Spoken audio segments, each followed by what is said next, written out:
Hello അരെ അണ്ണേ. Hello hello, subscriber ആണ് bro. എന്താ പേര്? ദിവ്യ. ചാനലൊക്കെ ഉണ്ടോ? ലൈവ് ഉണ്ട്? ഇല്ല, ഞാൻ ഇൻസ്റ്റ റീൽ ഇടാറുണ്ട്, തുടങ്ങിയിട്ടേ ഉള്ളൂ. Okay okay okay. അപ്പൊ നാളെ തന്നെ വെട്ടുവോ? വെട്ടണോ? വെട്ടൊന്നും നമ്മൾ ആളല്ലല്ലോ. അയ്യോ അങ്ങനെ പറയരുത് പ്ലീസ്. കുട്ടിക്ക് ഒരു ജർമ്മൻ കണ്ടാ പിന്നെ അറിയാവോ? അറിയാം. എന്താ പുള്ളിയെ പറ്റിയുള്ള അഭിപ്രായം എന്താ? നല്ല അഭിപ്രായം. ആളിവിടെ എന്റെ കൂടെ ഉണ്ട്. ഒന്നല്ല, ചുമ്മാ എന്റെ കൂടെ ഉണ്ട്.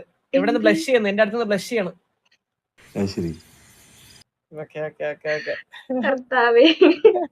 വീട് എവിടെ? പത്തനംതിട്ട. പത്തനംതിട്ട. കൂടൽ വാസുവിന്റെ നാട്. അതെ. ഓക്കെ നടക്കട്ടെപ്പാ. ബൈ.